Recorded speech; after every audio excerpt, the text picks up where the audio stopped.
fruit de l'adoration. Allah dit wabtaghu ilayhi al-wasila. Cherchez un intermédiaire entre vous et Allah.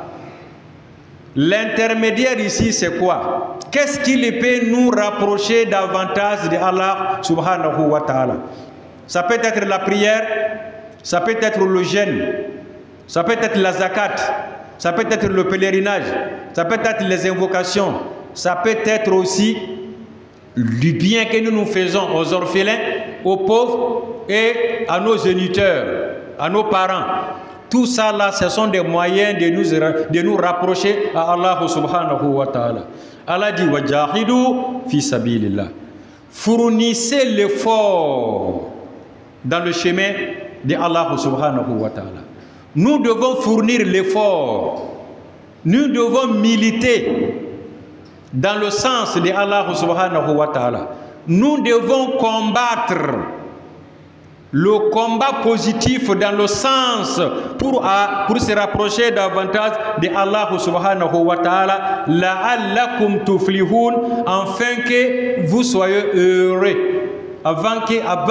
C'est ça qui nous permet de devenir des hommes heureux le jour de la résurrection, pour avoir le paradis, pour avoir l'agrément de Allah subhanahu wa ta'ala.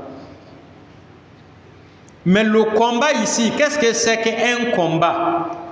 Si on parle d'un combat, on parle de l'affrontement de deux choses.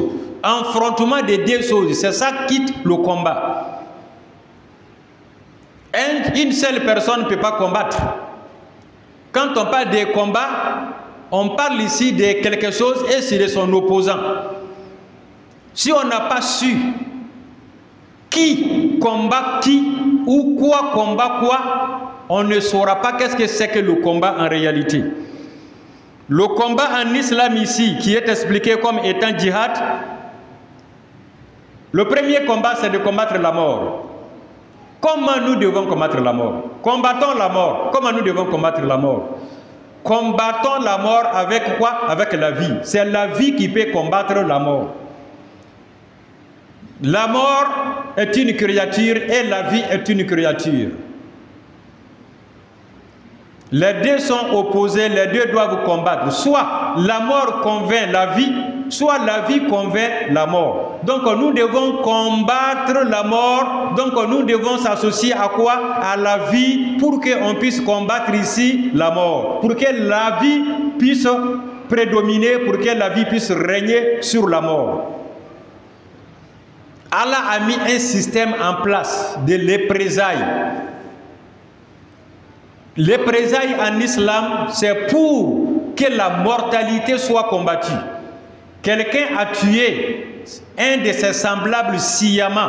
Pour ne pas qu'il va continuer à tuer les autres, cette personne doit être tuée à sa place pour que la mort puisse être freinée. Le tueur est tué et la mort n'existe plus. Donc le système de représailles en islam n'est pas un système mauvais, mais c'est pour freiner le mal. Pour que la vie puisse régner sur la mort, le tueur doit être tué. Là, en ce moment, on ne parle plus de la mort.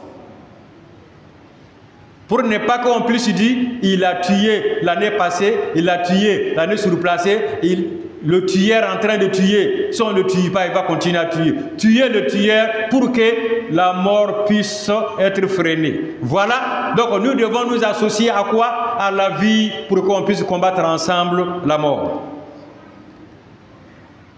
Le deuxième combat, c'est quoi? Combattons la maladie. Comment nous allons combattre la maladie? Avec la santé. Mettons des systèmes de santé en place pour qu'on puisse combattre les maladies, pour les éradiquer même d'abord de notre vie. Le palu doit être combattu, le sida doit être combattu, la fièvre doit être combattue, polio doit être combattu. Mais nous combattons avec quoi? Avec les systèmes sanitaires en place.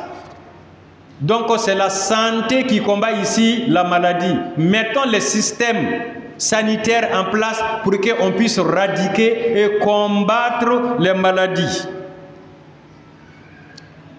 Et la faim, la famine doit être combattue.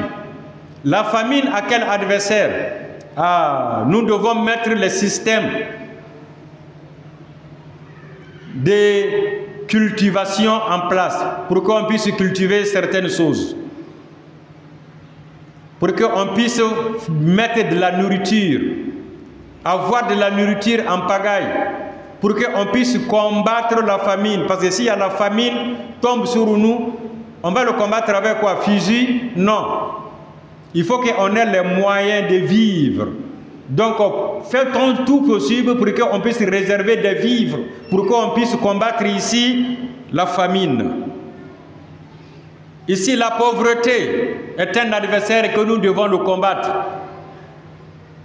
Ah, vagabondage, le chômage, ça engendre quoi? La pauvreté. Vagabondage, chômage, ça engendre quoi? La pauvreté. Ça doit être combattu. En quoi faisant? En mettant les systèmes de travaux en place pour trouver des emplois pour des gens qui sont intéressés, pour qu'ils puissent se prendre en charge et prendre leur famille en charge, pour pouvoir payer leur maison, leur courant, leur eau, leurs médicaments, leur habillement, pour pouvoir s'occuper convenablement de leurs familles respectives. Donc il faut les systèmes d'emploi. Il faut que les gens puissent songer à ça. Combattons la pauvreté en créant des emplois. Ça, c'est le combat positif. Combattons la fornication. La fornication doit être combattue. En quoi faisant? Avec le mariage. Donc facilitons le mariage pour que les jeunes gens arrivent à se marier facilement. L'homme qui a besoin de la femme, au lieu de faire l'adultère ou la fornication, s'il a une femme, c'est tout. Donc facilitons-lui le mariage pour qu'il puisse se marier. La femme qui veut faire la fornication, on n'a qu'à lui faciliter le mariage pour qu'il ait un mari, pour ne pas qu'il tombe dans la fornication. Donc combattons la fornication avec quoi? Avec le mariage. Et combattons aussi la mécréance. On combat la mécréance avec la croyance. La mécréance doit être combattue. Mais croire en Allah qui nous a créés et dans l'environnement que nous vivons et tout ce que nous avons besoin. Donc nous devons combattre la mécréance par la croyance. Appeler les gens à leur créature unique sans associer pour qu'ils puissent faire la volonté de Allah sur la terre comme de la façon que les anges font la volonté de Allah dans les cieux. Voilà où l'islam parle de combat. Quand les gens comprennent le combat, les gens se disent tout de suite, peut-être il ne s'agit pas de deux boxeurs ou bien de deux fronts sur la bataille. C'est pourquoi l'islam parle de djihad, mais l'islam ne parle pas de harb. Les gens ont une mauvaise interprétation du djihad, appelant djihad comme étant la guerre sainte. L'islam ne connaît pas la guerre sainte. L'islam connaît djihad, l'effort et le combat positif. La guerre est appelée en arabe harb. Harb. L'islam n'a pas utilisé harb dans la terminologie coranique pour signifier le djihad. Mais l'islam parle ici de djihad et non de harb. C'est harb qui est la guerre. Harb, c'est la guerre. Mais djihad, c'est fournir l'effort, militer. Militer, c'est le militantisme qui est le djihad. Donc c'est la mauvaise interprétation qui est la guerre sainte. L'islam ne connaît pas de guerre sainte. Mais l'islam connaît l'effort et le combat positif. Un combat ne peut pas être signifié sans qu'on puisse connaître quoi est opposé à quoi, ou bien qui est opposé à qui, avant qu'on puisse définir la nature de ce combat. Allah subhanahu wa ta'ala nous dit dans le même Coran, celui qui a été la cause de l'omission de l'âme d'une seule personne ou créé la zizanie sur la terre est comme si la personne a causé la mort de toute l'humanité entière. Mais si quelqu'un arrive a donné la vie à une seule personne, c'est comme s'il a donné la vie à toutes les personnes qui se trouvent sur la terre, à toute l'humanité. Quand on veut parler ici de l'humanité, c'est autre chose. Quelqu'un qui tue une personne,